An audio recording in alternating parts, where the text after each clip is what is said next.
మంచిది. ఈరోజు కొంచెం ఎక్సోడస్ తీసుకుంటాను అనగా నిర్గమకాండం. ఈరోజు మన ఎక్కువ వాక్య భాగము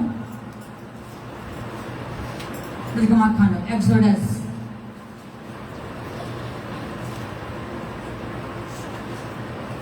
కొంచెం వివరించిన తర్వాత ఎక్కువగా 12th చాప్టర్ తీసుకుంటాను, 12వ అధ్యాయం. నేను మీకు కొంచెం వివరించి నేను ముందుకు సాగుతాను. దేవుని బిడ్డలారా,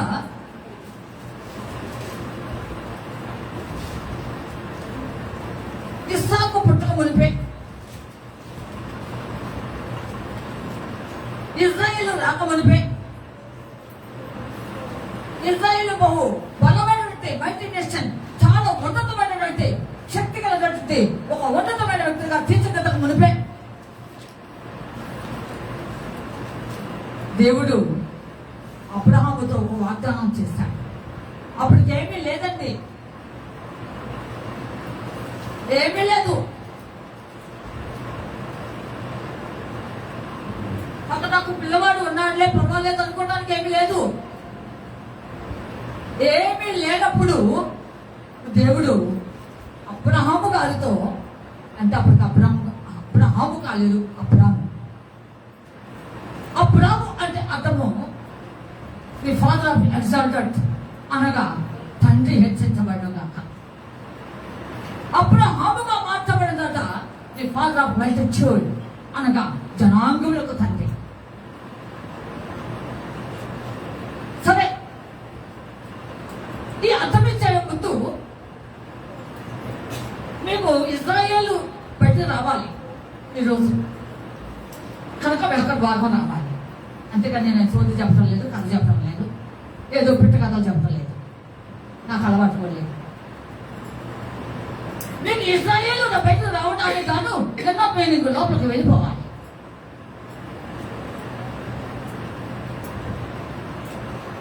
ఏమీ లేదు అక్కడ, ఉన్నా అనగా ఏమీ లేదు చోట ఉన్నది కలిగిస్తాను, చేస్తాను. దేవుడి మాట వినాలి, మీరందరూ తలెత్తి నన్ను చూడాలి. ఏమీ లేని చోట దేవుడు చెప్తున్నాడు, నేను కలిగిస్తానయ్యా, నేను ఏర్పాటు చేస్తాను. నేను ఇలాగ చేయగలను, నేను ఉదయంగా చేస్తున్నాయా ఏంటి ఇప్పుడు కనిపిస్తుంది నేను నమ్మేది? ఎవిడెన్స్ అని నమ్మవా? వినాలి ఇక్కడ బాగా. ఎవిడెన్స్ అని నమ్మవా? నీకు అన్ని కూడా 33 అన్ని నీకు అమర్చి పెడితే ఆహా ఓహో దేవుడు అన్నాడు అని అంటావా?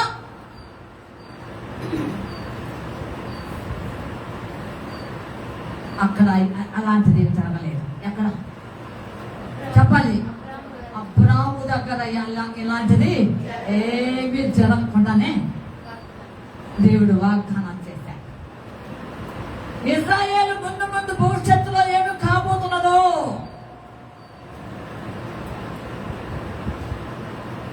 ఫ్యూచర్ ప్లాన్ చెప్పేశాడు దేవుడు. నువ్వు ఇప్పుడు ఏమో విన్నావో తెలుసు, గతంలో ఎలాగా ఉండి ఉన్నావో తెలుసు, ఇంకా రాబోయే ఫ్యూచర్ లో నువ్వు ఏం కాబోతున్నావో దేవుడు తెలుసు. భూత భవిష్యత్తు వర్తమానాలు నీ జీవితంలో దేవుడు ఎప్పుడు నిర్ణయించాడు. దేవుడు స్తోత్రం. అలాగే ఇశ్రాయేలు కూడాను పాస్ట్, ప్రెసెంట్ అండ్ ఫ్యూచర్ అంతా ఎదుగుతుంది. అందుకే మన దేవుడిని నిన్న, నేడు, రేపు ఏకరీతిగా నా దేవుడికి అంతా తెలుసు. నువ్వేంటో తెలుసు, నీ కథ ఏమిటో తెలుసు, నీ వ్యవహారం ఏంటో తెలుసు, నీ జీవన శైలి ఎలాంటో తెలుసు, నువ్వు కూర్చుంటూ తెలుసు, నువ్వు లేచుటూ తెలుసు, నువ్వు పడుకోవడం తెలుసు, ఆదా నీళ్ళు అంటూ తెలుసు, దైవం తన్నవో తెలుసు, ఎవడు ఈడ్చవో తెలుసు, ఎవడు నన్ను పోతున్నావో తెలుసు. ఎన్ని సమస్య కలిగిన దేవుడు. దేవుడు స్తోత్రం. ఎలాంటి దేవుడు మన దేవుడు? ఏమీ లేదు. ఒక్క మాట చెప్పాలంటే శూన్యంలో భూమిని వేలాడిస్తున్న దేవుడు. దేవుడు స్తోత్రం చెప్పే. అలాగే శూన్యంలో ఇప్పుడు ఏమీ లేదనుకుంటున్నావు. అప్పుడేమో నేను కలిగించబోతున్నా. ఏమిటది? ఒక్కసారి చూడు. 15వ అధ్యాయం ఏంటది? జెనసిస్ ఆదికాండం 15వ అధ్యాయం. ఆదికాండం 15వ అధ్యాయం. మూడు లేదు, తాకలేదు, తక్కలేదు. నేను చెప్పేది చదవండి. ఆదికాండం 15వ అధ్యాయము 14-15 వచ్చారు చదవాలి త్వరగా. వారు 400 ఏండ్లు వీరు ఎవరికి దాసులగుదురో జనమునకు నేనే తీర్పు తీర్చుదును. వారు తరువాత మిక్కిలి ఆస్తితో బయలుదేరి వచ్చెదరు. నీవు క్షేమముగా నీ మిత్రుల యొద్దకు పోవుదువు. దేవుని స్తోత్రములు. హల్లెలూయా. ఇది అక్కడ ఉన్నదా? ఏమైనా ఆధారం ఉందా? చెప్పాలి. పై వారు చెప్పండి. కొంచెం చేతులు తండ్రి లేదండి. అవునండి, అసలు ఆధారం లేదు. No chances.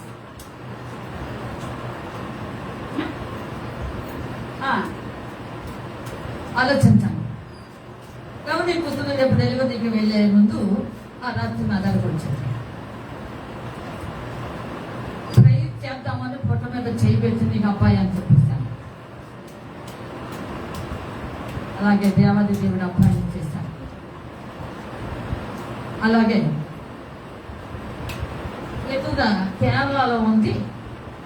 ఫోన్ చేసింది నాకు రోజు. అక్క ఇది సంగతి అని. నీకు పుట్టేది అబ్బాయే. ఆ రోజే చెప్పాను, నీకు పుట్టేది ఆ పిల్లవాడే. అమ్మాయి పుట్టుకో, అబ్బాయి రాసేస్తాం అని చెప్పాను. అవునండి దేవుని బిడ్డలారా, నేను ఇంకా ఇలాగ ఎవరికి కూడా చెప్పాను. అవునవును. వాస్తవ మేనగాళ్ళ విషయం అనేకం సార్లు మనం ప్రార్థన చేస్తున్నాం. అక్క ఒక్కసారి ప్రార్థన చేద్దా అక్క మేనగాళ్ళకైనా సరిగా తను వెళ్ళాను. పొట్ట మీద చేపెట్టి చెప్పాను, నీ పుట్టిన అబ్బాయి. ఏం స్తోత్రం. అవును, కడుమకోడు పుట్టే ముందు కూడా మేరీ అదే చెప్పాను. ఒక కర్రోడు వస్తున్నాడు బయటికి. ఎవడంట? ఒక కర్రోడు. అదే మరి ఒక కర్రోడు వస్తున్నాడు అని చెప్పాను. దేవుని స్తోత్రం. దేవుని వెళ్ళారా? దేవుడు ఆత్మ కలిగిన వారు ఉన్నదే మాట్లాడతారు. దేవుని వెళ్ళారా? ఏమీ లేదు అక్కడ. ముందు చెప్పానా?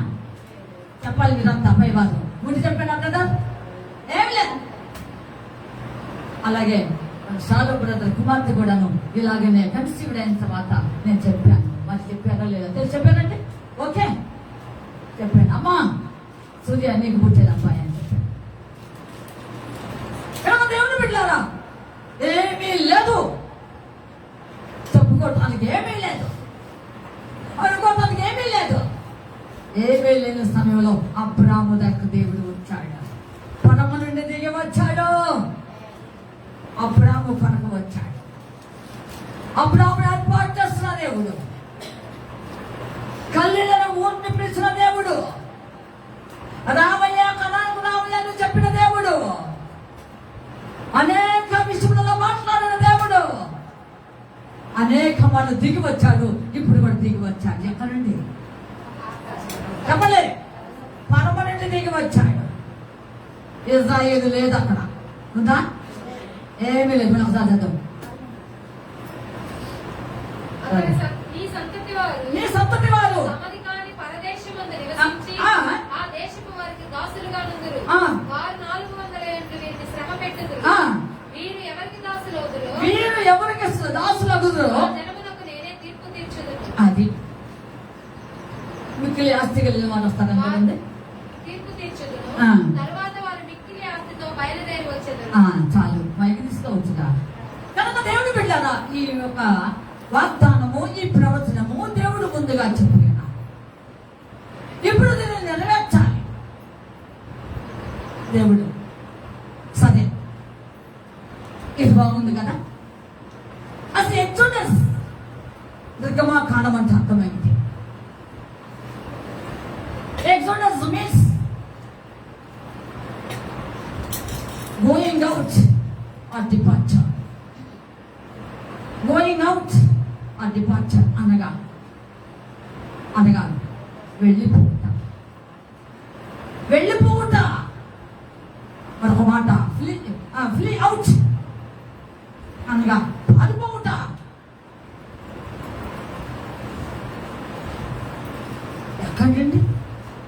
ఎక్కడండి వెళ్ళిపోతారు? ఫ్రమ్ ఈజిప్ట్, ఐగుప్తునండి అని అర్థం. నిర్గమాకాండం అంటే అర్థం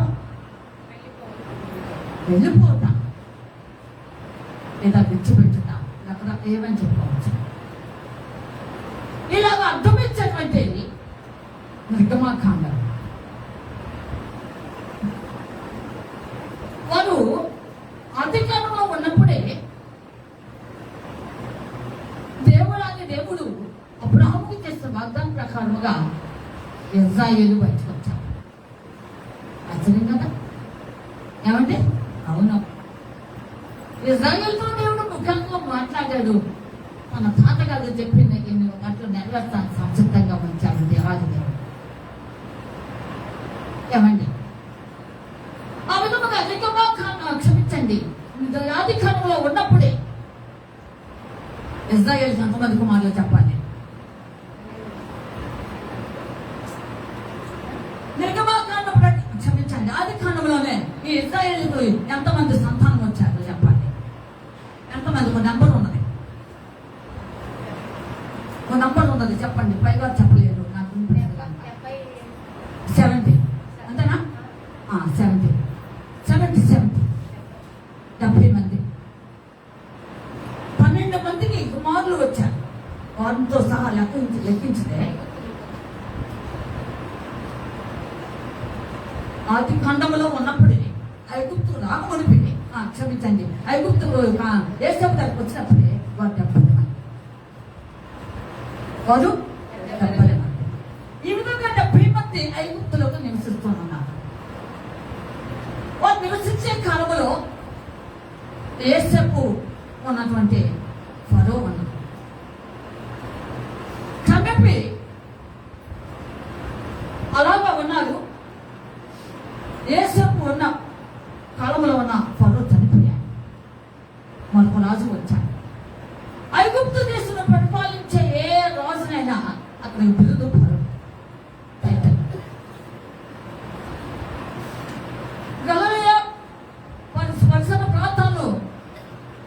పరిపాలించేవారిని హేరోదు అంటారు. అదొక టైటిల్. అలాగే ఇక్కడ కూడా నువ్వు ఫరో, వేరొక రాజు అనగా ఫరో వచ్చేసాడు. అతను ఒక దుర్బుద్ధి అనగా ఒక రకమైన ఒక ఇజ్రాయెల్కి వ్యతిరేకంగా ఒక ఆలోచన కలిగింది, పుట్టింది. ఒక విషబీజం సైతాన్ని వేసేస్తుంది. ఏమిటది? ఈ ప్రజలు విస్తరించుతున్నారు. ఏమిటంట? ఈ ప్రజలు విస్తరించుతున్నారు కనుక వీరితో ఎత్తి చాకరీ చేయించాలి అని అనుకున్నారు. పళ్ళు బాణం పెట్టాలి అనుకున్నారు. బానిసత్వం చేయించాలి అనుకున్నారు. ఈ విధముగా వారి జీవితం అలదొక్కి దిగజాగాలి అనుకున్నారు. కేవలం గొప్ప బలమైన జనాంగం అవుతున్నారని ఉద్దేశమే ఒక కారణం కాదు. బలమైన జనాంగం అవుతున్నారు అని దేవుడు లేఖనముల ప్రకారంగా వాళ్ళని దిగజార్చాలి, అన్నద్రొక్కాలి కనుక వారి మీద పనివారిని కొంతమందిని అజమాయిషిగా పెట్టి వారు ఏ రోజుకి ఆ రోజు పని చేయాలి. ఏ రోజు ఎంత చేశారో ఏం చేశారో లెక్క చెప్పాలి. ఆ విధముగా కఠినత్వము, బానిసత్వము, బాండేజ్ ఆఫ్ స్లేవరీ, కఠినమైన పనిని చేయించుకుంటూ ఉన్నారు. వారి జీవితములు, ఇజ్రాయెల్ జీవితంలో దిగజారిపోతున్నాయి. ఎంత ప్రబలుతున్నారో, ఎంతగా విస్తరించుతున్నారో, ఎంతగా మల్టీనేషనల్ అయిపోతున్నారు. అంత ఉన్నటువంటి జనాంగము దేవుని బిడ్డలారా దిగజారిపోతున్నారు. వారి జీవితంలో ఆ యొక్క ఎత్తి చాకరి, ఆ బానిసత్వం, ఆ నిట్టూర్పు, ఆ స్థితిలో వారి జీవితాలన్నీ కరిగిపోతున్నాయి. మైనమని వారి జీవితాలన్నీ కూడాను చాలా భయంకర పరిస్థితికి గురవుతున్నారు. ఎక్కడి నుండి ఆదరణ లేదు, ఏదో ఒక నిరీక్షణ లేదు, రాలేదు. ఏమిటి వారి జీవితము? ముందు చూస్తే నుయ్యి, వెనక చూస్తే గొయ్యి అన్న పరిస్థితిలో ఉండిపోయారు. వారి కఠినత్వము చాలా భయంకరమైనది. దేవుని బిడ్డలారా ఆలోచించండి. వారు పడుతున్న యాతనను, వారు పడుతున్న పరిస్థితిని మోషే గారి ద్వారా దేవుడు ఒక మాట తెప్పించాడు. ద్వితీయోపదేశకాండ 4వ అధ్యాయం తరగతి అన్నమా దేవుడితో పోల్చాలని చూద్దాం. ద్వితీయోపదేశకాండ 4:20 త్వరగా చూడాలి. 4:20 ద్వితీయోపదేశకాండ 4:20 యెహోవా మిమ్మును చేపట్టి నేడున్నట్లు మీరు తనకు స్వకీయ జనముగా నుండుటకై ఐగుప్తులో నుండి ఆ ఇనుప కొలిమిలో నుండి మిమ్మును రప్పించెను. దేవుని స్తోత్రం. హల్లెలూయా. వారు పడుతున్నటువంటి పరిస్థితి, యాతనలు, నిట్టూర్పులు, కఠిన బానిసత్వము, ఎత్తి చాకటి, దివాళా తీసిన ధనము, ఆ కొన దెబ్బలు, ఎప్పటికప్పుడు వాళ్ళ జీవితం వాళ్ళ మీద అధికారులుగా చలవడి చేస్తున్న పెత్తందారీ వ్యవస్థ భయంకరమైపోయింది. దానిని దేంతో పోల్చారు? టోటల్లీ అమ్మా ఇనుప కొలిమి, ఐరన్ ఫర్నెస్. ఎంత బతకమో మీద ఆలోచించారు. కొలిమి మీ అందరూ బాగా చూస్తుంటారు. దాన్నే పోతుంటే కొలిమి కనిపిస్తూ ఉంటాయి.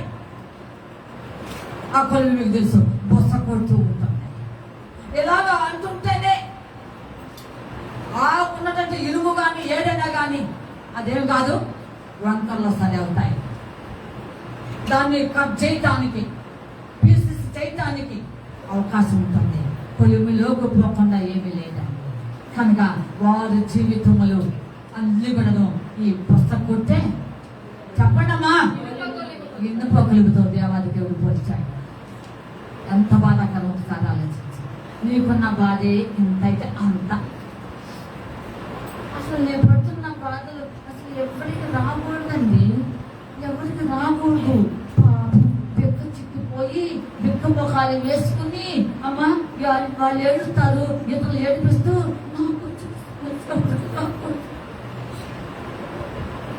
ఎవరికంటే ఎక్కువ పడతావు,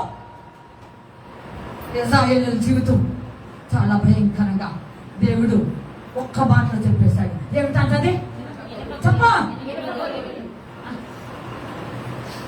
ఆ భయంకరమైన ఎల్లప్ప కూలిమైన తీయటానికి దేవుడు పని కట్టుకున్నాడు. ఏమండి ఆ ఇనప కొలిమి నుండి బయట తీయటానికి దేవుడు పని కట్టుకున్నాడు. ఎందుకు పని కట్టుకున్నాడు ఒక మాట చెప్పండి అమ్మా. అది వాగ్దానం. అబ్రహాము చేసిన వాగ్దానం కీర్తన 78 కీర్తన 78 ఏం బిళ్ళారా కీర్తన గ్రంథము కీర్తన గ్రంథము 78 సార్ 106 చూడండి. 106లో మాట్లాడారు.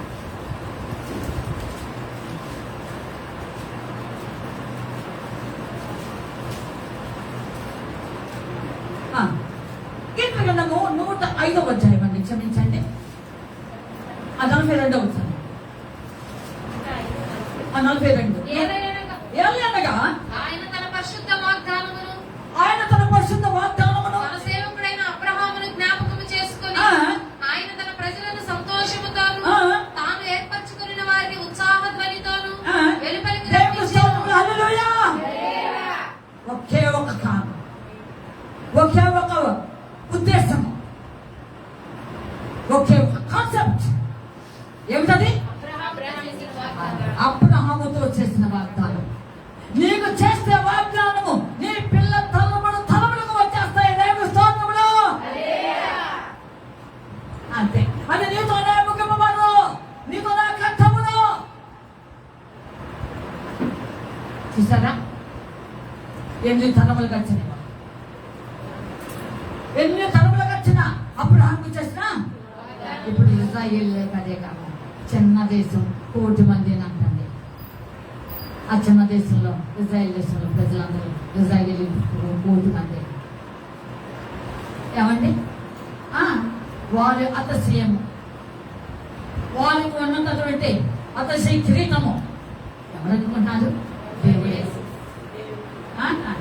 నా తమ్ముడు ఒక్కసారి వెనక్కపోతే పాత నిబంధనలు దేవుడు చేసిన అద్భుతాలన్నీ జ్ఞాపకం చేస్తున్నాడు.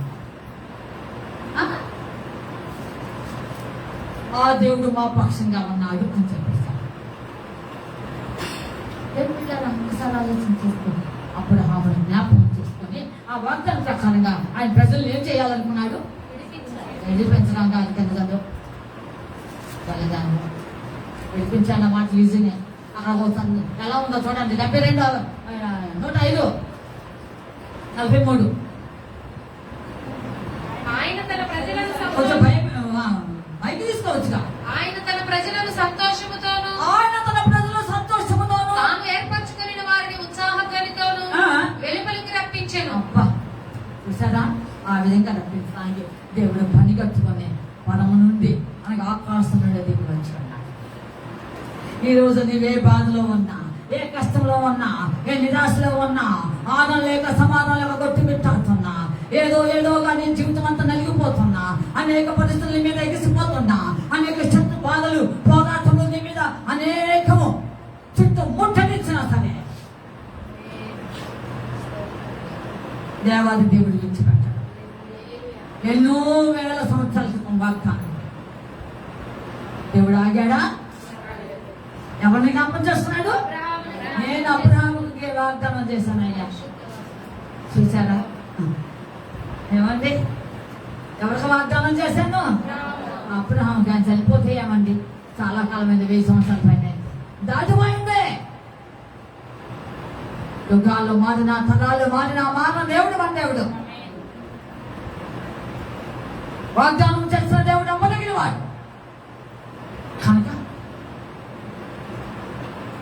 ఆ వాగ్దానం జ్ఞాపకం చేసుకొని ఇప్పుడు ఇశ్రాయేలు పట్ల దిగి వచ్చినది. ఇప్పుడు నీ పట్ల దిగిరాడా? ఒకసారి ఆలోచించండి. ఎవరు చెప్పండి అబ్బా, తల పైకెత్తే దిగి వస్తాడా రాడా? దిగి వస్తాడన్న వాళ్ళ చేతులు ఎత్తండి. అది ఎప్పుడో వచ్చాడు సార్ దిగి కూడా. ఎప్పుడు వచ్చాడో చెప్పండి. 2000 సంవత్సరాలు ఫస్ట్ జీసస్ ఫస్ట్ కమింగ్. ఆయన వచ్చాడు నీ కోసం, నా కోసం. తను తాను తగ్గించుకొని,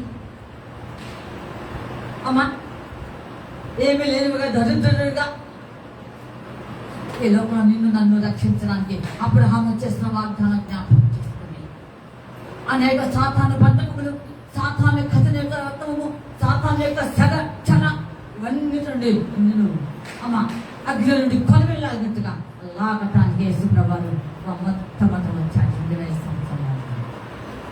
ఆ రోజు వచ్చిన దేవుడు ఈ రోజు రావట్లేదా? చెప్పాలండి, నమ్మకుండా చెప్పండి. వస్తాడో రాడా? అంతే. నిరీక్షణ ఉంచు.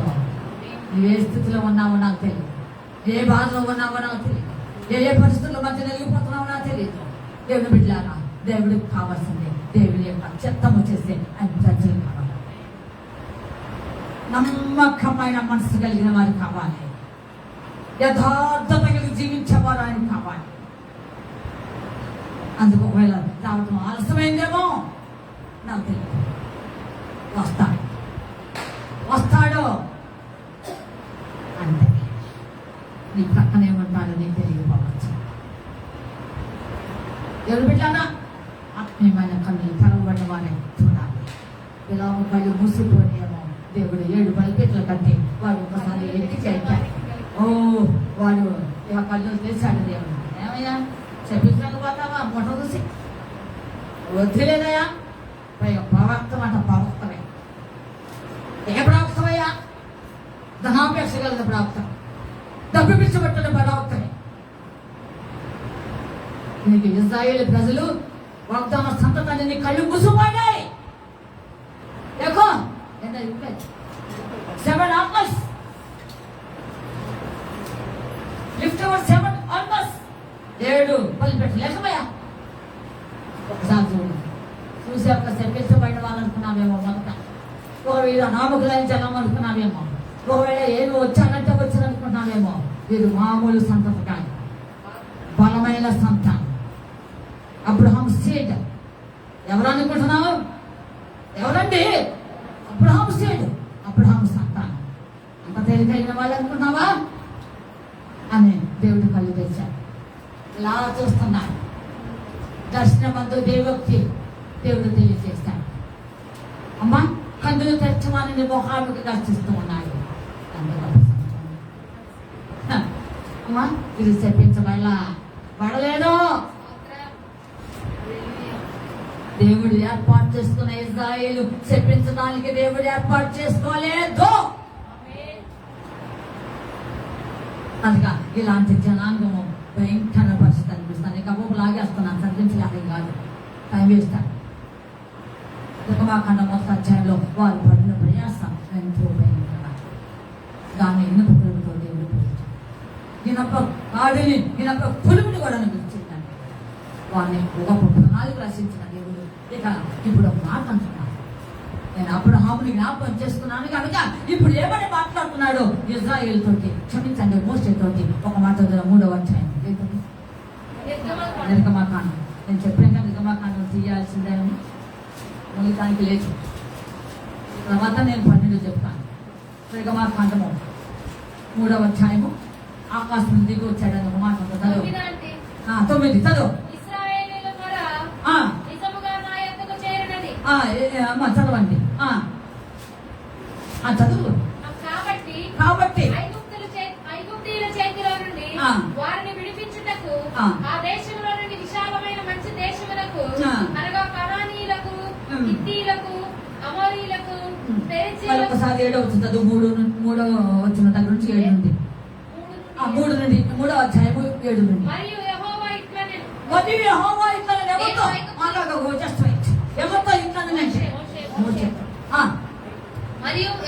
ఇట్లనెను, నేను ఐగుప్తులోనున్న నా ప్రజల బాధను నిశ్చయముగా చూచెదను. స్తోత్రం. హల్లెలూయా. నీ స్థితి నేను చూసానా, నువ్వు చూసావా? ఎవరు చూశాడు? తింటున్నావో తింటలేదో దేవుడు చూస్తాడు. నీకు ఏమి ఉన్నదో, మరి లేకపోతే కలిమి ఉన్నదో, ఏమున్నదో ఆయన చూస్తాడు. అనేక చెత్త పోరాటము, ఏ విధంగా నలిగిపోతున్నావో, ఏ విధంగా దిగిపోతున్నావో, ఏ విధంగా బిడ్డపడుతున్నావో, ఏ విధంగా కొట్టబడ్డావో, ఏ విధంగా నీ స్థితి అంతయు దేవుడు చూసాడా చూడలేదా? అందుకనే ఇజ్రాయిల్ని చూశాను. నేను చూసా ఇస్తా దేవుడు అంటున్నాడు. నేను చదువు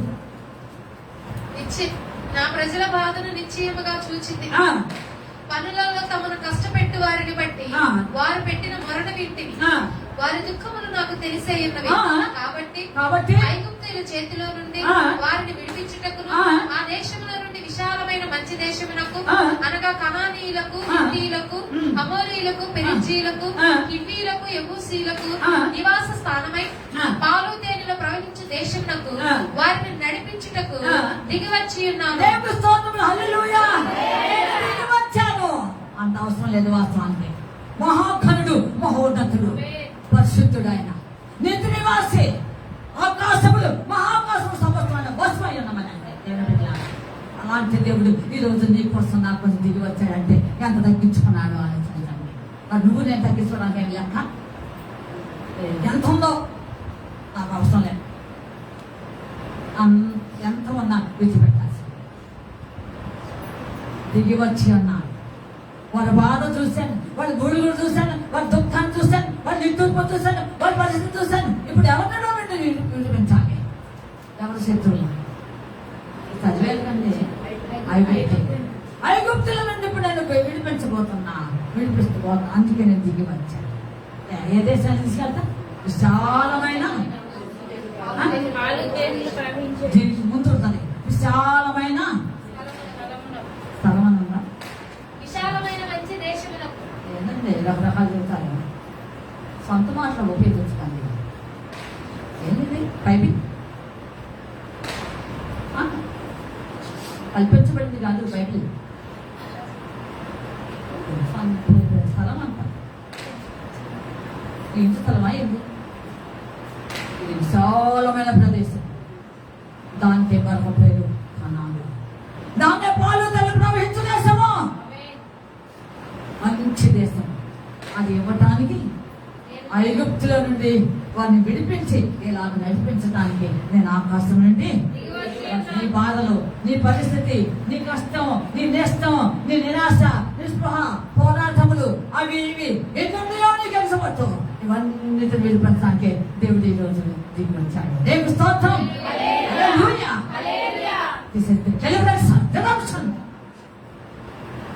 ఇది విమోచనము, విడుదల. చూసానా ఈ రోజు దేవుడు నీ పట్ల దిగి వచ్చాడు. అన్న వాడి చేతులు నా మట్టిగా దిగి వచ్చాను. అవును అవును అవును అన్యులైన మీ జీవితం విడిపించడానికి వచ్చాను. నాకు సంతోషం అన్నిలో చూస్తే.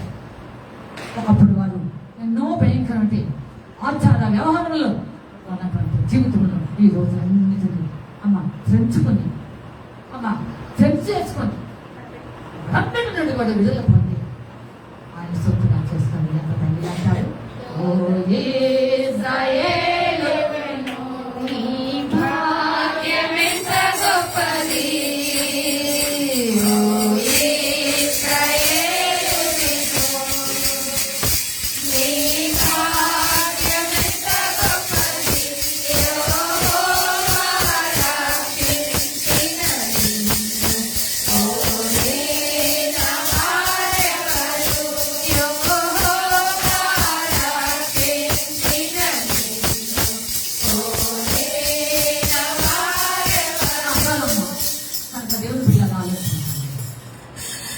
ఈ మధ్యాహ్న కాలంలో వారిని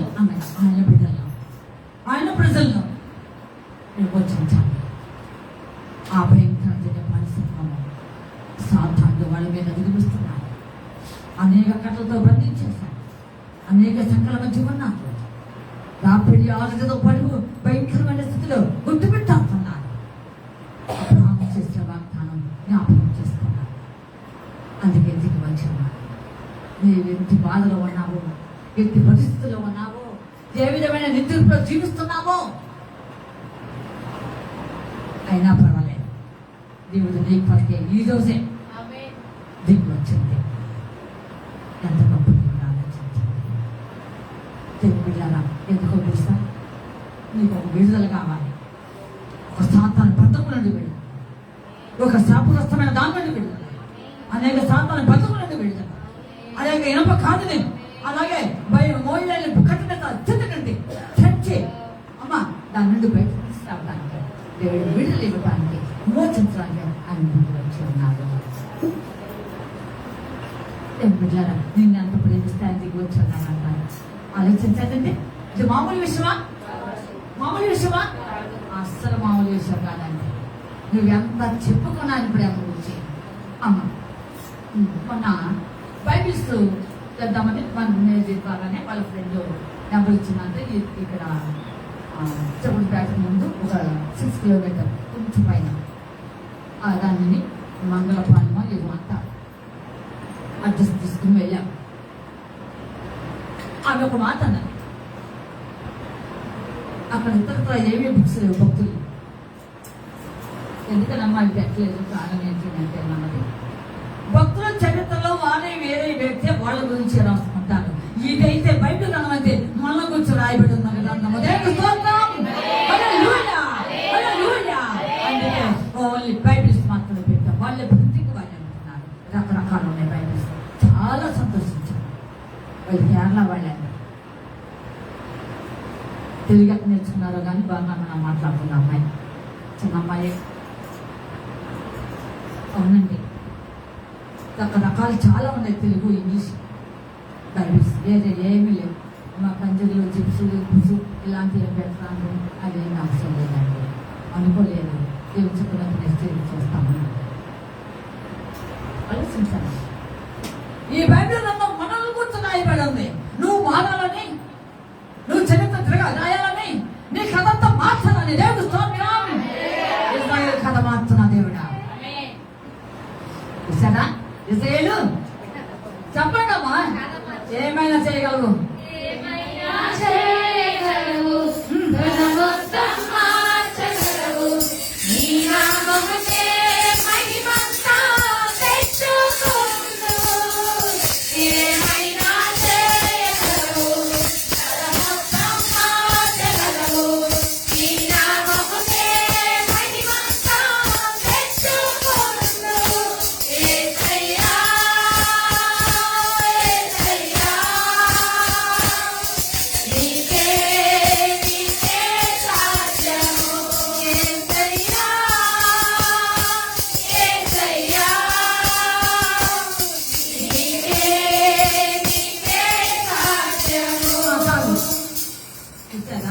నీ కథను మార్చుకుంటున్నాను. నీ జీవితం అనే కథ తిరగరాయిపోతున్నావు. నువ్వు పాత పుస్తకాన్ని వదిలిపోతున్నావు, పాత కథను వదిలిపోతున్నావు, నీ పోత రోత బ్రతుకు వదిలిపోతున్నావు. ఒక కొత్త గ్రంథాన్ని దేవుడు నీ కథనే మార్చేసి ఒక నూతనమైన గొప్ప గ్రంథం అది ఎంతలా ఉంటుంది. ఇది భక్తులు ఎన్ని ఎంత ఉంటాయి, ఎంత ఇదిగో చూడండి ఎంతంటే నీదైతే ఎంత ఉండబోతున్నది. ఒక ఉన్నతమైన ఉద్దేశంతో, ఒక ఉన్నతమైన ప్రణాళికతో నీవెవరో అని తెలుసు. చరిత్ర సృష్టించగలవని, కథ మార్చగలవని ఇశ్రాయేలుని ఇప్పుడు బయటకు రప్పించబోతున్నాడు. మన దేవుడే నమ్మదగిన వాడు. చెప్పాలి, చూసారా? కనుక ఇలాంటి దేవుడు. అందుకనే ఒక 2 నిమిషాలు రిఫరెన్స్ యూజ్ చేసి అసలు ఏ విధంగా వారి జీవితంలో దేవుడు ఒక గొప్ప అద్భుతం జరిగించి వారిని ఎలా బయటకు రాబోతున్నాడో ఈ రోజు నేను మీకు చెప్పేసి చెప్పకపోతే చెప్తా, లేదంటే నెక్స్ట్ వీక్ కంటిన్యూ చేస్తాను. అని చదువుతాం. నిర్గమాకాండం 5వ అధ్యాయం, ఎక్సోడస్ 5th చాప్టర్. నిర్గమాకాండం 5వ అధ్యాయం 5-9 త్వరగా త్వరగా. మరియు ఫరో, ఇదిగో ఈ జనము ఇప్పుడు విస్తరించి ఉన్నది, వారు తమ బరువులను విడిచి తీరికగా ఉండునట్లు మీరు చేయించున్నారని వారితో అనెను. ఆ దినమున ఫరో ప్రజలపైనున్న కార్య నియామకులకును వారి నాయకులకును ఇట్లు ఆజ్ఞాపించెను, ఇటుకలు చేయుటకు మీరు ఇక మీదట ఈ జనులకు గడ్డి ఇయ్యకూడదు, వారి రెండు తామే గడ్డి కూర్చుకొనవలెను. అయినను వారు ఇదివరకు చేసిన ఇటుకల లెక్కనే వారి మీద మోపవలెను, దానిలో ఏ మాత్రమును తక్కువ చేయవద్దు.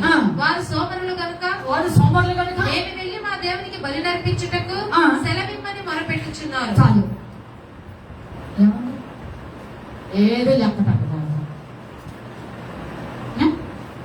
ఏమండి ఈ పని అంత పెద్ద రోజు రేపటి రోజు చేస్తారు ఏమన్నా బాబు అని అంటారు మీరైతే అంటామా లేదా అంటే ఇప్పుడు ఎంప్లాయీస్ ఉన్నారనుకో వాళ్ళ మీద నడిగలేదు చిన్న రిక్వెస్ట్ వాళ్ళ మొహాన్ని వేసేసి ఏమండి చిన్న రిక్వెస్ట్ మొహాన్ని వేస్తాం వేసి అంటారు కొంచెం టైం అయిపోయిందండి టైం ఈజ్ అయిపోయింది నెక్స్ట్ ఇదే చేస్తామండి అంటారా లేదా కానీ ఇక్కడ అది లేదు వీళ్ళు ఎలాంటి వాళ్ళు చెప్పండి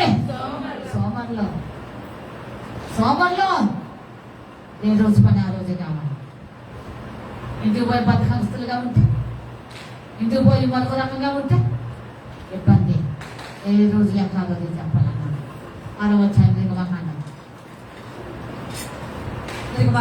వచ్చాను నుండి మరియు దేవుడు దేవుడు మోషేతో ఇట్లా నేను ఆ. నేనే యెహోవాను ఆ. నేనే సర్వశక్తి గల దేవుడను ఆ. పేరున ఆ. అబ్రహాము ఇస్సాకు యాకోబులకు ప్రత్యక్షమైతిని ఆ. కానీ కానీ యెహోవాను నా నామమున ఉమ్. నేను వారికి తెలియబడలేదు ఆ.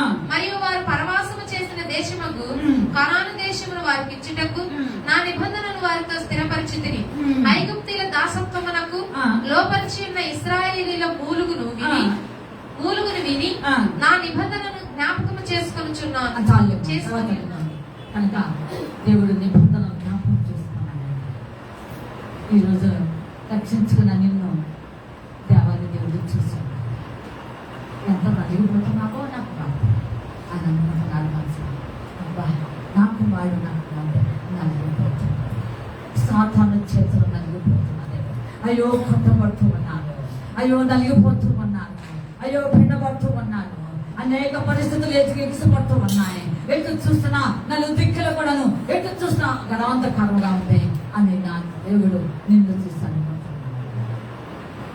అందుకే నీ బంధన వాగ్దానము జ్ఞాపకం చేస్తాను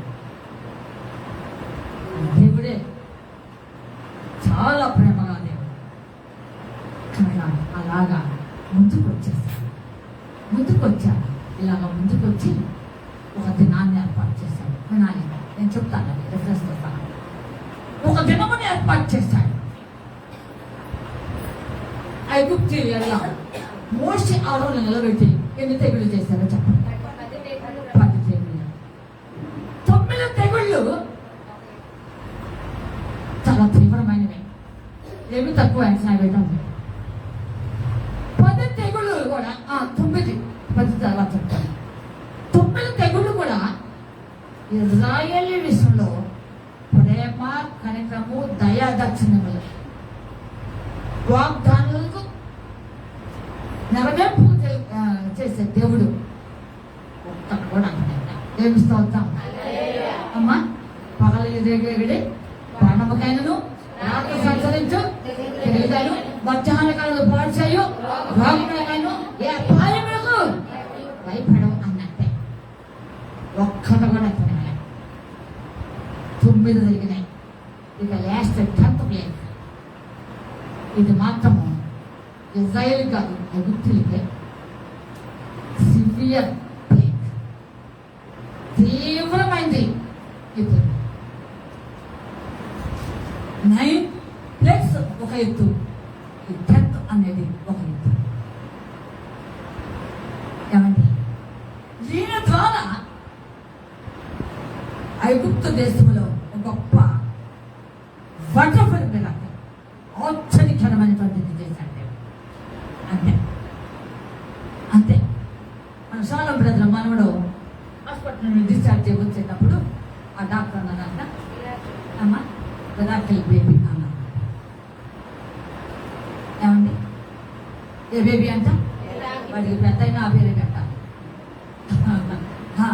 ఏ బేబీ అంట మిరాకిల్ బేబీ అంట అవును కాదు అనుకున్నది అవునట్టు చేశాడు ప్రార్థన ఇప్పుడు ఆలోచించండి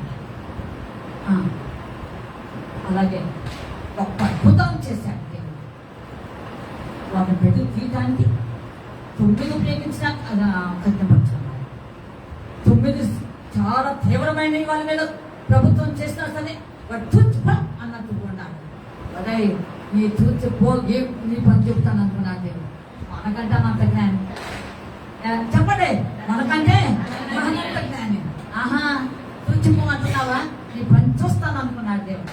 అందుకని ఇక ఇప్పుడు మొదలు పెడుతున్నాడు దేవుడు. గొప్ప ఒక బలమైనటువంటి ఈ యజ్ఞం, బలమైన ఒక బలియాగం, బలమైనటువంటి శ్రేష్టమైనటువంటి ఒక బలి దేవుడు ఏర్పాటు చేస్తున్నాడు. దేవుడు బిడ్డలు ఆలోచించండి. దీని ద్వారా ఐగుప్తీయులు గడగడ వణికినట్టయ్యా ఇక బయటకు రావాలి. అది మాత్రమే ఇవి తప్పులైతే చెబుతాను, లేదంటే కంటిన్యూ చేస్తాను. అందరూ కలిసి ఇప్పుడు నిర్గమాకాండ 12వ అధ్యాయం తీసుకుంటాం. దైవత్వ సహా నిర్గమాకాండ 12వ అధ్యాయం తీసుకుంటాలి అనమొకంగా చదవాలి. అందరూ కూడా ఎగ్జాక్ట్ చెప్తారు. 12వ అధ్యాయం నేను కొంచెం వివరించి మీకు అర్థం కావడానికి నేను మీకు ఒకటి చెప్తాను. ఈ 12వ అధ్యాయము ది పేస్వర్ అంటారు, అనగా పస్కా బలి అంటారు. ది పేస్వర్ దీనిలో ఒక దాదాపు 7-8 భాగాలు ఉంటాయి. ఈ 12 అధ్యాయాల్లో నేను చక్కగా మీకు వివరించి చెప్తాను. మీరు బాగా వినాలి. ఇది ఎవరో సాధిస్తారు అనేది కూడా నువ్వు తేటగా రిఫరెన్స్తో సహా చెప్తాను. ఇజ్రాయేల్ ఇప్పుడు బయటకు రావాలి. ఇజ్రాయేల్ విమోచిస్తున్న ప్రజలు మహాత్మగా దేవుని యొక్క చిత్తానుసారంగా ఆ భయంకర ఇనుప కొలువు నుండి, ఆ భయంకరమైన చాతాను భతముల నుండి, ఆ భయంకరమైన పరిస్థితుల నుండి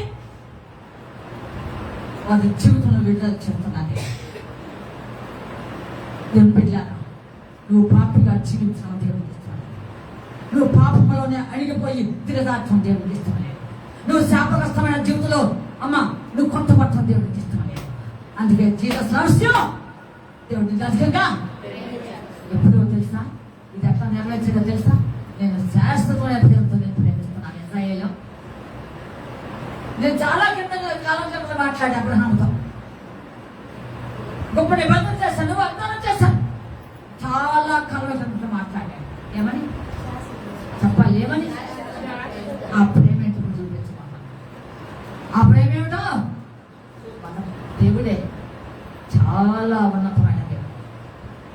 ఆయన శోధించడానికి ఎవడు కూడా ముందుకు రాలేదు. ఆలోచించండి. శాశ్వతమైన కృపగలిగినది, శాశ్వత సంతోష మహానందములు పొందగలిగిన దేవుడు. ఐగుప్తులో క్షమించండి బబులోను చేసిన 70 సంవత్సరములు దేవుడి బిడ్డలారా వాళ్ళు సెలవులో ఉంటే దినంలో ఆ బయటకు వచ్చింది. ఆఫ్టర్ 70 years ఇన్ ఎగ్జైల్ సెలవు నుండి 70 సంవత్సరాల తర్వాత బయటకు వస్తుంటే వాళ్ళు అన్నారు, మా నోటి నిండా ఏముందంట? మా నోటి నిండా ఏముంది అని సంతోషం వ్యక్తం చేశారు. మరి ఇక్కడ 430 సంవత్సరాలు వినాలి. ఇక్కడ ఎన్ని రెట్లు ఎక్కువ మీరు చూడండి. 70 సంవత్సరాలకే మా నోటి నిండా నవ్వు ఉన్నదని ఆ సెల నుండి బయటకు వస్తే అన్నారే. అంటే 430 సంవత్సరాలు ఇది ఎక్కడ, అది ఎక్కడ? వింటున్నారా? 430 సంవత్సరం నుండి దేవుడు నాకు సిద్ధపడి వందలు గడిచినాయి. అనేక మంది పరువులు వెళ్ళిపోయారు. వింటున్నారా? అనేక మంది పరువులు వెళ్ళిపోయారు. 70 మంది వచ్చిన ఐగుప్తు నుండి 70 మంది క్షమించండి కనాను నుండి 70 మంది వచ్చిన జనాభా ఇప్పుడు భయంకరంగా లెక్క ప్రజాల జనాభా విస్తరించారు. ఏమండి? ఈ 430 సంవత్సరాలు చాలా కూడా తగ్గాయి. స్ప్రెడ్ అయిపోయింది జనాభా, విస్తరించారు. ఓన్లీ దేవుడు చూశారు. ఇప్పుడు పనిగొట్టుకుంటున్నాను. ఈ 10th ప్లేగ్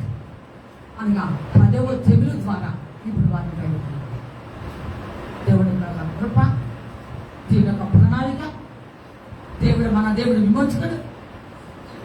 అలాంటి దేవుడు సంసిద్ధమైన పనిగొట్టుకుని తాను ప్రేమించిన తన స్నేహితుడైన అబ్రహాముకు చేసిన నిబంధనలకు వాసుడైనటువంటి వాగ్దానం నెరవేర్చే దేవత దేవుడు దిగి వచ్చి ఉన్నాడు. దేవుని స్తోత్రం. అలాంటి దేవుడు దిగి వచ్చాడు. అందుకని ఈ 10వ దీన్ని పస్కా బలి అన్నారు. ఏమన్నా చెప్పండి, రాసుకునే వాళ్ళు రాసుకుని పస్కా బలి అని రాసుకోండి.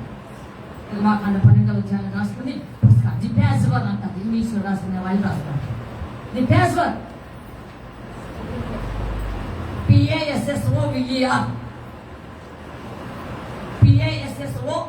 PASSOVER ప్యాస్వర్ ది ప్యాస్వర్ పస్కా బలి చూద్దాం. దీనిలో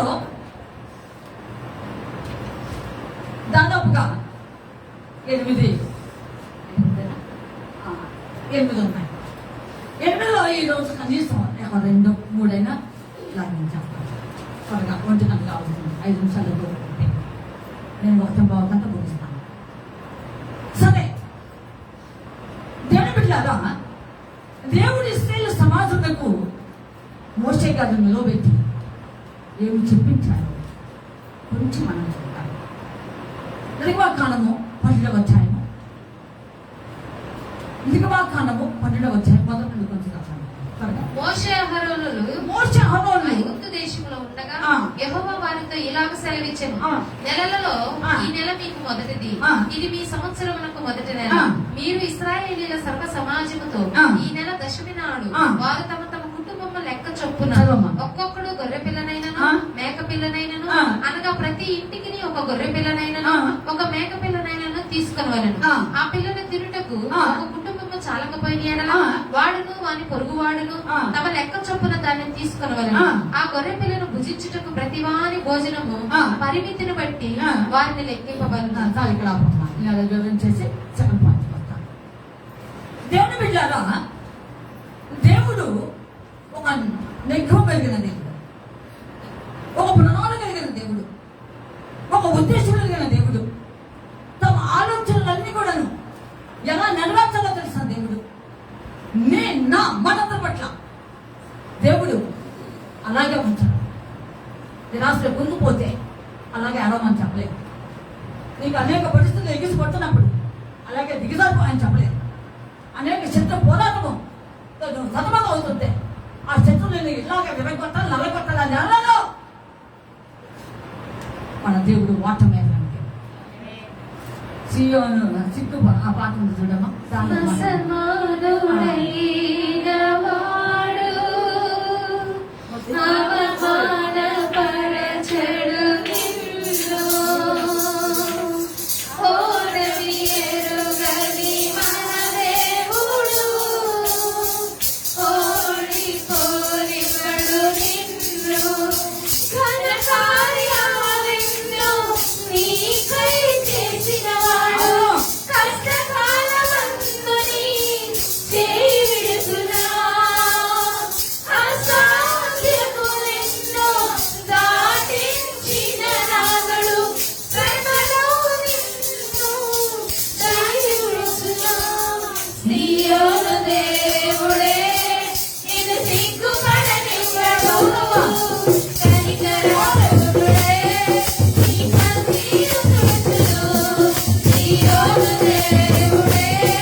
అందులో అమ్మా మరి అలాంటి దేవుడు మనం కలిగి ఉంటే ఎందుకు ఇంటి పడుతున్నా ఇటు చూసే శత్రువులే 7 పొడిమేళ్ళ బాధపడతాను దేవుడు.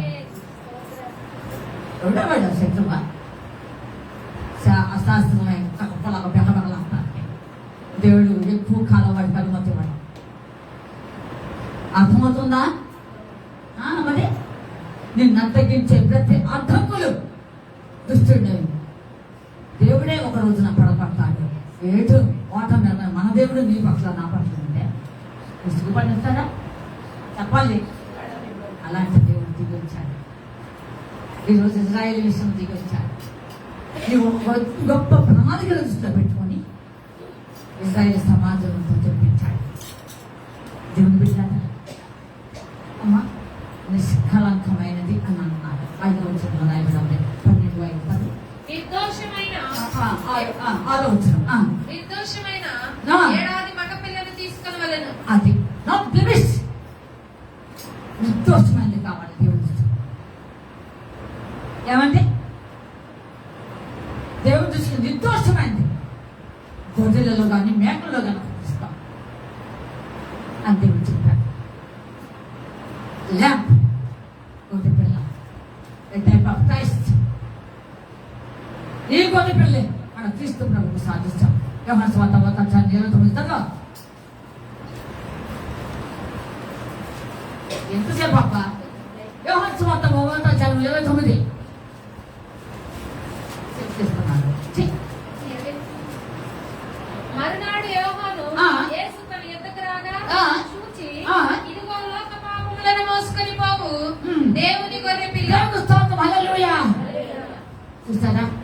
ఆదిలోనే దేవుడి ఈ గొర్రె పిల్ల రూపంలో ఇజ్రాయేల్ పక్షంగా వచ్చినది. ఏడాది గొర్రె పిల్ల నిర్దోషమని తీసుకోవాలి. ఆయనే మన ప్రభు యేసు క్రీస్తు ఏంటంట? ఆయనే రెవల్యూషన్ ప్రకటన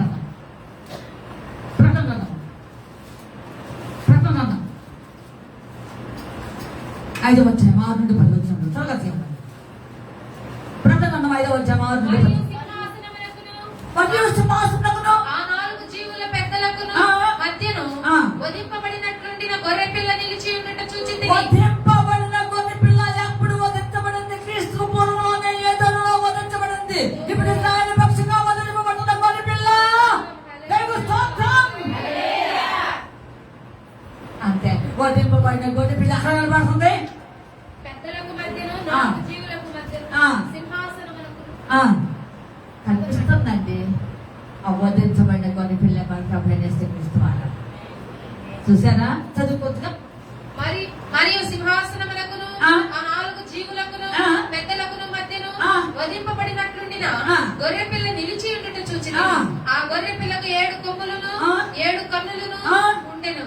అది 7 పరిపూర్ణత. ఏ మానవుడు పరిపూర్ణుడు కాదు. వింటున్నారా? ఏ మానవుడు పరిపూర్ణుడు కాదు. మన ప్రభువైన యేసు క్రీస్తు మాత్రమే పరిపూర్ణుడు.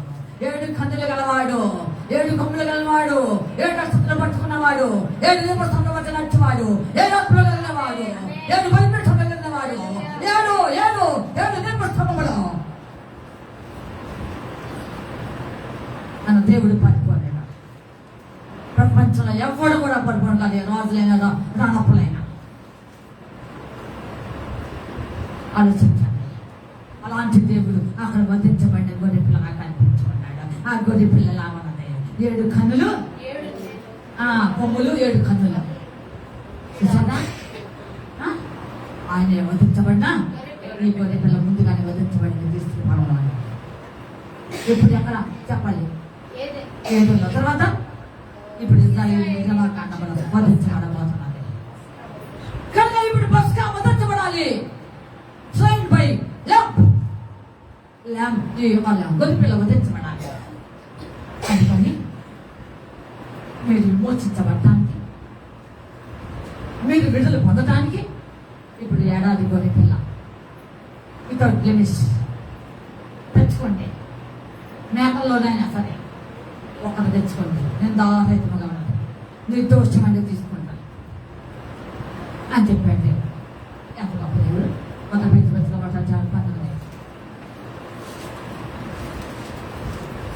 బతుకమ్మ 19 త్వరగా చేయండి.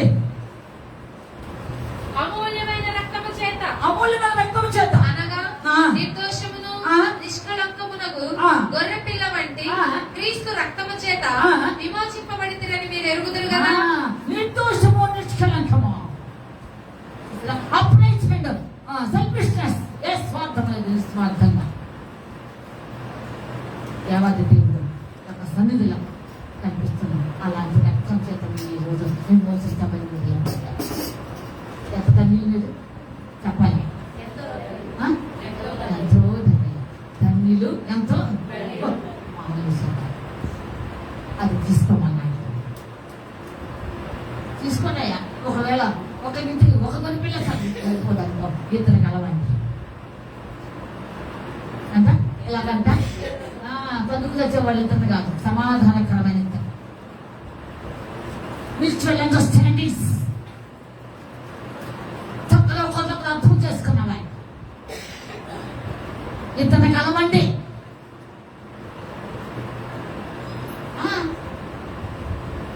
అప్పుడు సరిపెట్టుకోండి అని దేవుడు చెప్పాను. తెలుగుతామన్నాడా? పర్లేదుగా మరి ఆలోచించాను పిల్లలు ఈ విధంగా తీసుకోమన్నాడు. నెమ్మదిగా చదివితే ఏమండి, నెమ్మదిగా చదివితే ఏమండి పర్పస్ ఆఫ్ రాజవర్ల దాని యొక్క ఉద్దేశం ఏమిటో నెమ్మదిగా చదివితే అసలు తినే విధానం కూడా చెప్పాడు, ఎలా తినాలో చెప్పాడు, ఏ విధంగా తినాలో చెప్పాడు, అది తయారు చేసుకునే విధం ఏంటి. ఏమంటే ఆగండి, ఇప్పుడు రకరకాల వంటకాలు వచ్చినాయి. ఒక్కొక్క అమ్మ ఒక్కొక్క రకంగా చేస్తుంది చికెన్, ఒక అమ్మ ఇంకొక రకంగా చేస్తుంది. ఏమంటే చేస్తున్నారా లేదా? అవి కూడా కాబట్టి ఫోన్లు చూసుకోవాలి. వీడు కూడా ఒక రెస్టారెంట్ పెట్టదంట, వాళ్ళు చేసినట్టు చేయాలి. అయ్యా కానీ ఎన్ని వంటకాలు చేసినా అది వేరే సమయం. ఇక్కడ దేవుడు తయారు చేసుకునే విధానం చెప్పారు. ఆ కొద్ది పిల్ల ప్రభుని యేసుక్రీస్తు వారి యొక్క అతి శ్రేష్టమైన ఆ శరీరమునని రొట్టెను ఏ విధంగా తినాలి, ఎలా చేసుకోవాలి చదువు. దేవుడు బిడ్డారా ఏం అవుతుందని ఆ రాత్రి వారు అగ్ని చేత కాల్చబడిన ఆ మాంసమును పొంగని రొట్టెలను తినవలెను, చేదు కూరలతో దానిని తినవలెను. అంతేనండి. ఏమండి చేదు కూరలు తింటారా అండి? ఒక మాట త్వరగా నన్ను చూడండి. పైగా చేదు కూరలు తినగలమా లక్ష్మి? తినలేము. మరి చేదు కూరలతో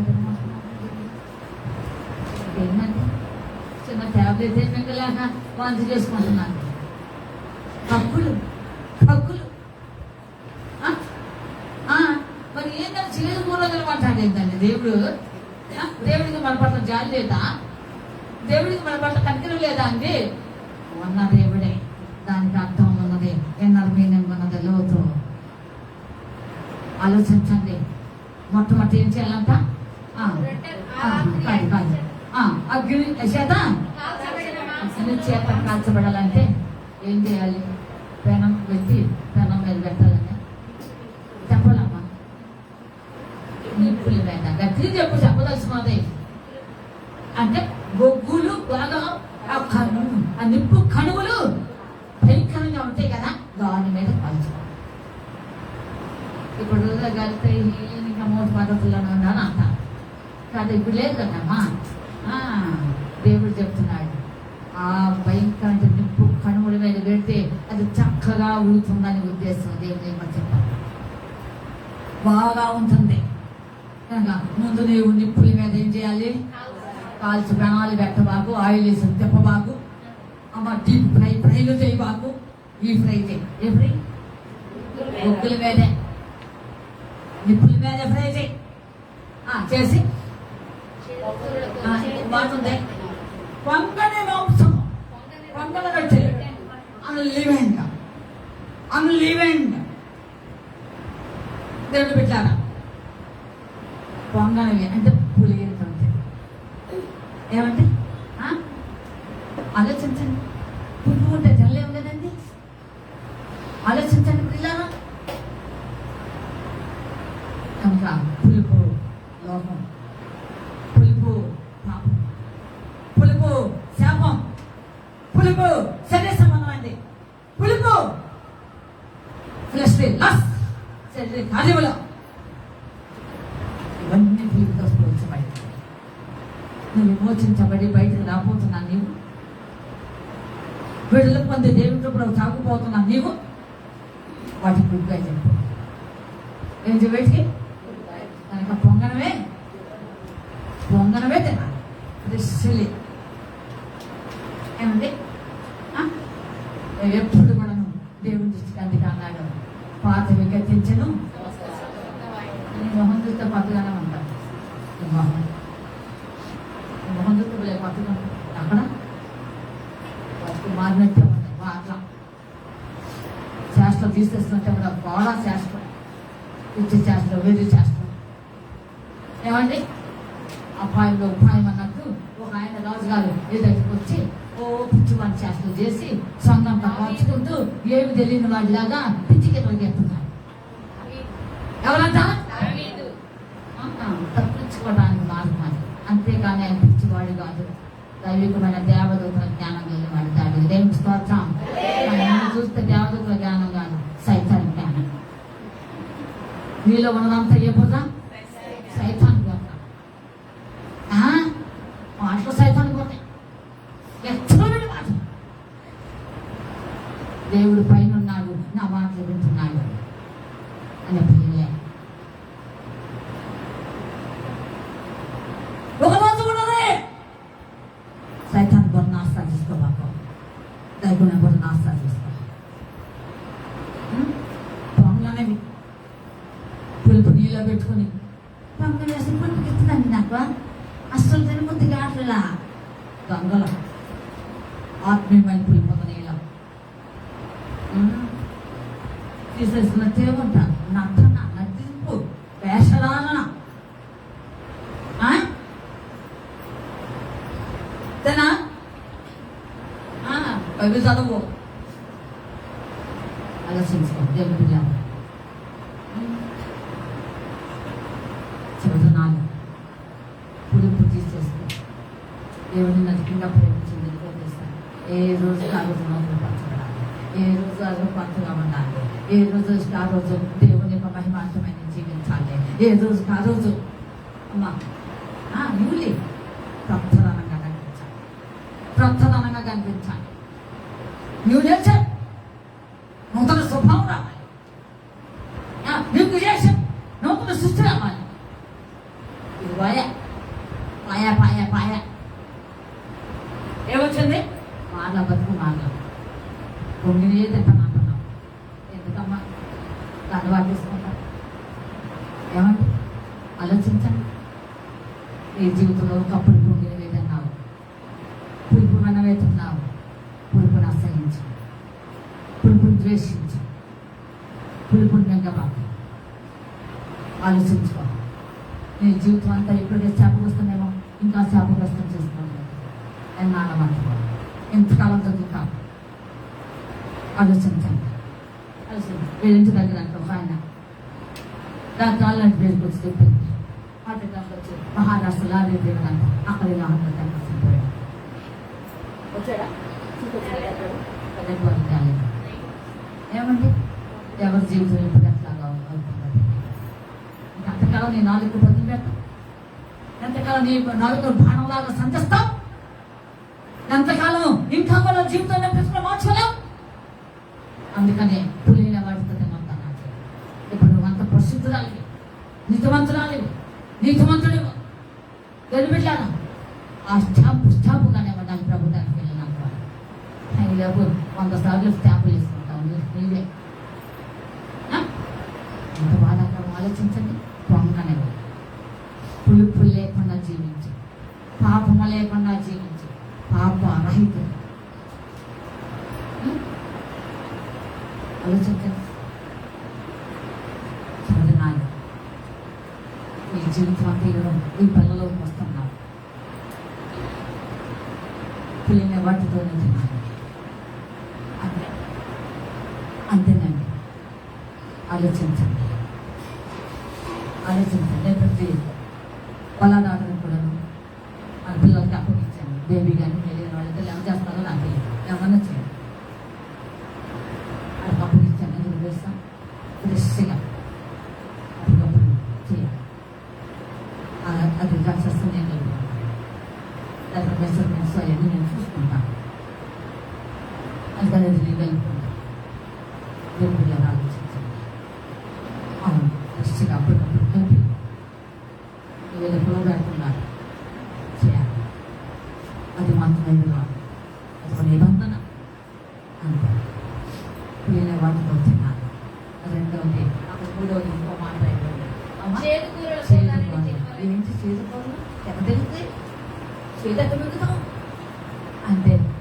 ఎగిరిలో ఉన్నప్పుడు పండు బాధలు జ్ఞాపకం చేసుకున్నప్పుడు ఈ బిడ్డలారా, ఓ ఇజ్రాయేలు, ఎంత కఠిన బానిసత్వం ఎదుర్కొన్నావు, ఏమండి? ఎంత బద్ధకములో ఉన్నావు, భయంకర పరిస్థితులు ఎదుర్కొన్నావు కదా, అవన్నీ చేదే. ఆ విధంగా ఎదుర్కొన్నానంటానికి నిదర్శనంగా చేదుకోవడంతో చేద్దాం అంతే చెప్పాను. ఇలాగ తిన్నాను. ఏం చేయాలంట? కాళ్ళు, ఆంధ్రాలు, గోంత్రాలు ఇవన్నీ కూడా అమ్మా గుడికి ఎప్పటికంతా అసలు తినకూడదు. అక్కడ 9-10 వచ్చిన చదువుతారు. దానిలో ఉడికి ఉడకనిదైనను నీళ్లతో వండబడినదైనా తిననే తినకూడదు. ఉదయకాలం వరకు దానిలోని ఏది మిగిలింపకూడదు. ఉదయకాలం వరకు దానిలో మిగిలినది అగ్ని చేత కాల్చివేయవలెను. అంటే ఉదయం నుండి సాయంత్రం వరకు అది నీ ఇంటికి మొత్తానికి సరిపడి గొడ్డు పిల్లలు తీసుకున్నావుగా. నీ ఇంట్లో ఇద్దరే ఉంటే ఇద్దరు గొడ్డు పిల్లలు ఏం చేసుకుంటావు? దాన్ని చూడండి, ఏం చేసుకుంటావు? ఒక 10 మంది ఉంటే గొడ్డు పిల్లలు సరిపోతాం. మిగులుతా లేదా? మిగిలితో చెట్ట అవసరం నాకు సంబంధం లేదు. దేవుడు చెప్పు మాట. సాయంత్రం వరకు మాత్రం చెప్పమ్మా మిగలటానికి ఏమో నాకు తెలియదు అసలు అనుకున్నాను. సాయంత్రం గుడికి ఇవ్వడం తినద్దు. అది రామిచ్చి రా అంటే గట్టిగా ఉంటుంది. గట్టి ఇష్టపడ్డాడు దేవుడు. ఏమండి? ఫుడ్ కూడా రా పెట్టి అలాగ ఉండకూడదు కనుక దేవుడు చెప్తున్నా. అదే ఉండకూడదండి. బొచ్చులో చేసుకుంటే సౌండ్ రావాలి. ఏం రావాలి? సౌండ్ రావాలా? రాళ్ళు తెచ్చేసుకో అమ్మా, రాళ్ళు తెచ్చేసుకో. అడగదు. చేసే ప్రభు అదే చెప్పారు. గుడికి ఇవ్వడం అంగేత ఎందుకు రాళ్ళు లాగా ఉండాలనుకుంటున్నాం. ఏమంటే ఆలోచన ఉదయం నుండి సాయంత్రం వరకు ఒకవేళ మిగిలినంత ఏం చేయాలి? ఇది చేసుకునేవాడు పద్ధతి. అర్థమైందా? ఇకపోతే అది తినే విషయం. ఎలా తినాలి? హౌ టు ఈట్, ఎలా తినాలి దేవుడు చెప్తున్నాడు. అనామకంగా తినడానికి వీల్లేదు, అనాలోచనగా తినడానికి వీలే, ఎక్కడెక్కడో తిరిగి వచ్చి తినడానికి లే, గొంతులో సందులో నిలబడి తినడానికి లే. తింటున్నారా? ఏమండి? నీ ఇష్టమైన కార్యక్రమాలు చేసి వచ్చి గబగబా వచ్చి తినడానికి లే. నీ చేతులు శుభ్రపరచుకో, నీ ఒడి శుభ్రపరచుకో, నీ కాళ్ళు శుభ్రపరచుకో, నీ నోరు శుభ్రపరచుకో, నీ కళ్ళు శుభ్రపరచుకో, నీ చెవులు శుభ్రపరచుకో, నీ ముక్కులు శుభ్రపరచుకో. దుర్వాసన పీల్చే ఈ ముక్కు ఎక్కడి నుంచి దేవుడి వాక్యం అనే మంచి సువాసన పీల్చుకో. దేవుడి స్తోత్రం. అట్లా ఉండాలి. అలాగా వచ్చి నువ్వు తినాలి. ఎట్లా తింటావు? ఎలా తింటావు? అదే అధ్యాయం. ఇది 12 చదువు. మీరు దానిని తినవలసిన విధమే మీరు దానిని తినవలసిన విధమేమనగా మీ నడుము కట్టుకొని మీ చెప్పులు తొడుగుకొని మీ కర్రలు చేత పట్టుకొని త్వరపడుచు దానిని తినవలెను. ఇప్పుడు ఎన్ని పాయింట్లు ఉన్నాయి? ఈ ఒకరాన్ని చెప్పేసి ముగిస్తా. ఒకటే పని. నడుము కట్టుకొని ఏమండి? ఒకటి ఏంటంట? నడుము కట్టుకోవాలి. గట్టి కట్టుకుంటావా ఏంటి? ఏమండి? నడుము కట్టుకోవడం అంటే అది కాదు, చెప్తా. రెండోది చెప్పులు. ఏం చెప్పులు? అస్సలు ఎంత చెప్పులు ఎంత ఖరీదైన చెప్పులు వేసుకుంటే అంత కదా. అవునా కదా? ఏమండి? కదా ఇక్కడ వెళ్తాను. ఎక్కడ? వాళ్ళ దగ్గర వెళ్తాను. ఆ గలాన్ని ఇక్కడ వెళ్ళిరాదంట. ఏ చెప్పులు ఇవి? ఆ చెప్పులు వేరండి. ప్రపంచంలో దొరకవని ఎవడ తయారు చేయడం. సమాధాన చెప్పులు ఉన్నాయి రండి రండి అంటే అంటారు జనం. వీడికి వెళ్ళి పిచ్చి పట్టింది అంటారు. నిజమండి. తర్వాత ఏమందంట? కర్ర పట్టుకోవాలంట. ఏంటి కర్ర తీసుకుని నడుస్తున్నాడంటే వీటికి వెళ్ళి పిచ్చి పట్టింది ఏమన్నా దంతాన్ని పట్టుకున్నట్టున్నాడు అనుకుంటా. కర్ర చెబుతాను. 4వది ఏంటి? త్వరపడాలి. నేను నెమ్మదిగా తినకూడదా? నెమ్మదిగా తినకూడదా? తినకూడదనే ఈ 4 నాలుగు విషయాలు వచ్చేవారు మాట్లాడతాం. దేవుని బిడ్డలారా, మన దేవుడు మోచకుడు, సజీవుడు. ఈరోజు నీకు గొప్ప ఆశ్చర్యకాలు నీ పట్ల చేసి నిన్ను విమోచించి నిన్ను అమ్మ విడుదల చేయడానికి పరం నుండి దిగి వచ్చిన దేవుడు. వచ్చేవాళ్ళని కంప్లీట్ చేస్తాను.